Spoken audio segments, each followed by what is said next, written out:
A Greenbay church was the victim of a burglary earlier this week. Officials say the suspect was caught on surveillance camera, but the motive behind the crime is still under review. Fox 11's Nick Harrington has more on why the pastor is disappointed.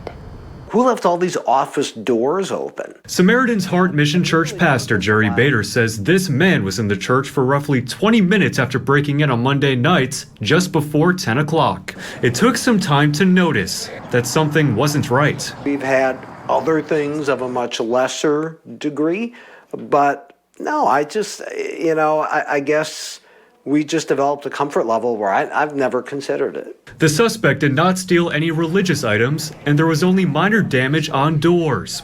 But tablets and laptops were missing on Tuesday morning. The suspect was caught in this area right here, not seeing one of two video surveillance cameras right above him. When I look at the video of that man, all I can think is if you would walk through that front door, our desire would be to help you.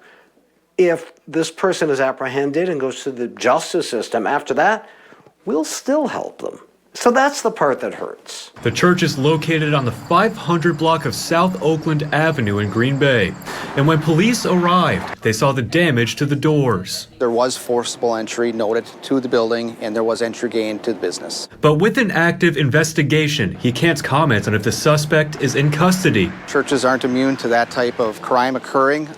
Churches, businesses, residences all get burglarized probably on an equal basis. Unfortunately, this is the case where a church was the victim. Still for Bader, his focus remains on helping people, something he still hopes to do with the suspect. I pray you get the help you need, and I would pray that somehow we could be part of that.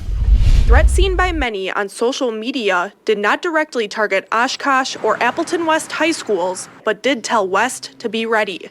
Brian Davis, Oshkosh superintendent, says student safety is their #1 priority. So we take all threats, very seriously. Because of the threat, there was an extra police presence at Oshkosh West. We want to make sure that our kids and the staff at the school feel safe. Officer Kate Mann with Oshkosh Police says they were made aware of the post around 8:30 Tuesday night. If people do see a threat on social media, we want them to report it to us immediately rather than reposting it or resharing it. Throughout the investigation, it was determined that the pictures did not originate in the area. There was also no evidence to suggest that the threat was credible. We're working with the police department to make sure that we get into depth on each threat. We didn't think that this is a direct threat to Oshkosh West in today's situation, but every situation is a little bit different, and we continue to learn as we're moving forward. Extra police cars were also seen at Appleton West. School staff were unavailable for an interview, but in a statement, Mark McQuaid, the principal, thanks the State Department of Justice's app. Our reporting app, SUSO, Speak Up, Speak Out, worked as designed. We need people to continue to use it.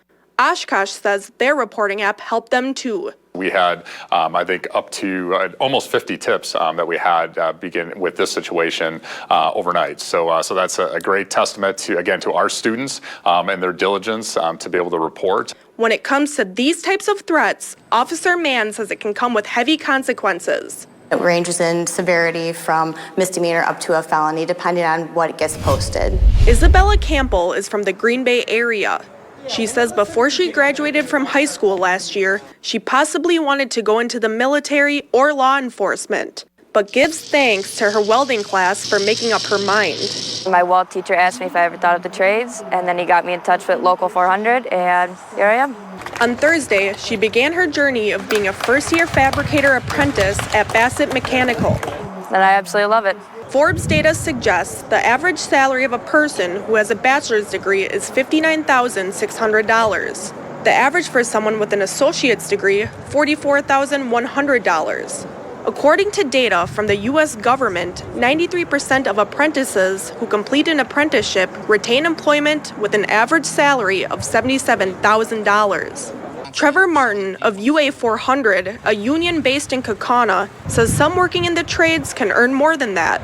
Some people working overtime or working in different shifts or different parts of the industry, they're making well over 6 figures right now. And that's without student debt, which Forbes pegs at $28,950 per borrower. They get paid to come here to go to class.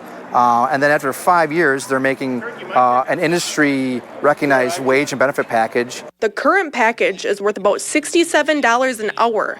Martin adds it could be more in the future. They're able to get that paycheck, put it in the bank, and be able to support their family. For Campbell, she says she's excited for her career path and hopes others will look into the opportunities trade work has to offer. Do and find what you love. If you can take care of yourself and have fun, you'll do great.